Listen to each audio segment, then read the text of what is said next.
منی budget اور اماراتی قرضے کے مثبت اثرات، ڈالر کی قیمت میں کمی واقع ہو گئی۔ اسٹاک ایکسچینج 7 ہفتوں کی بلند ترین سطح پر پہنچ گیا۔ منی بجٹ اور اماراتی قرضے کے ملکی معیشت پر مثبت اثرات مرتب ہوئے ہیں۔ ڈالر کی قیمت میں کمی واقع ہو گئی ہے، جبکہ اسٹاک ایکسچینج 7 ہفتوں کی بلند ترین سطح پر پہنچ گیا ہے۔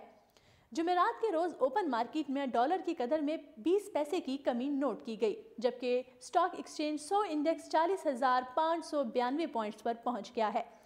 وفاقی حکومت کی جانب سے معاشی اصلاحات پر مبنی منی بجٹ پیش کیے جانے اور متحدہ عرب امارات سے $1 ارب کا مزید قرضہ ملنے سے ملکی معیشت پر مثبت اثرات پڑے ہیں۔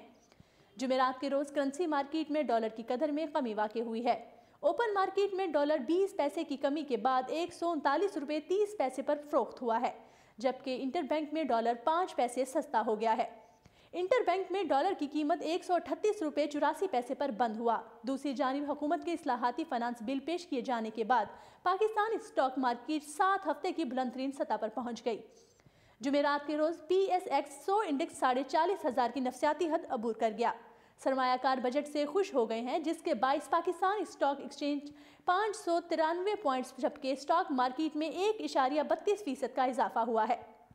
دوسری جانب متحدہ عرب امارات کی جانب سے $1 ارب پاکستان کو موصول ہو گئے ہیں۔ اسٹیٹ بینک کی جانب سے سوشل میڈیا پر جاری بیان میں بتایا گیا ہے کہ UAE کی جانب سے $1 ارب پاکستان کو مل گیا ہے۔ بیان میں مزید کہا گیا کہ رقم 22 جنوری 2019 کو governor state bank Tariq Bajwa اور ڈائریکٹر جنرل ابوظہبی فنڈ کے درمیان طے پانے والے معاہدے کے بعد وصول ہوگی۔ خیال رہے کہ 18 جنوری کو کاروباری ہفتے کے اختتام پر اسٹیٹ بینک کے زر مبادلہ کے ذخائر $13 ارب 25 کروڑ تھے۔ متحدہ عرب امارات کی جانب سے $1 ارب اسٹیٹ بینک کو موصول ہونے کے بعد مرکزی بینک کے زر مبادلہ کے ذخائر $14 ارب 25 کروڑ سے زائد ہو گئے ہیں۔ وزیر اعظم عمران خان کے اکتوبر میں سعودی عرب کے فوری بعد متحدہ عرب امارات کا دورہ کیا تھا، جہاں انہوں نے UAE سے مالی معاونت کی درخواست کی تھی۔ 21 دسمبر کو ابوظہبی ڈیولپمنٹ فنڈ نے اسٹیٹ بینک آف پاکستان کے اکاؤنٹ میں $3 ارب جمع کرانے کا اعلان کیا تھا، جن میں سے $1 ارب پاکستان کو وصول ہو چکا ہے۔ معیشت دانوں کا خیال ہے کہ حکومت کی جانب سے پیش کیا گیا منی بجٹ بہت خوش آئند ہے، جس سے خاص طور پر چھوٹے سرمایہ کاروں کو بہت ریلیف دیا گیا ہے۔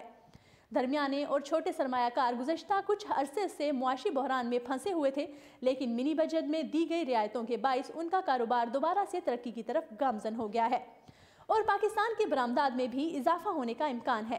منی بجٹ سے پہلے یہ خدشہ ظاہر کیا جا رہا تھا کہ اس منی بجٹ کے بعد عوام پر ٹیکسوں کی مزید بھرمار ہوگی، تاہم یہ خدشات درست ثابت نہیں ہوئے۔ حکومت کی جانب سے امیر طبقہ پر ٹیکسوں کی گرفت زیادہ مضبوط ہو گئی ہے، جبکہ نچلے اور متوسط طبقے پر بوجھ کم سے کم ڈالا گیا ہے۔ ماہرین کا خیال ہے کہ تحریک انصاف کی جانب سے پیش کیا گیا بجٹ عوام دوست ہے، جس سے حکومت کی گزشتہ چند مہینوں کے دوران متاثر ہونے والی ساکھ بہتر ہو جائے گی۔ ناظرین، اردو پوائنٹ کا انتخاب کرنے کا شکریہ۔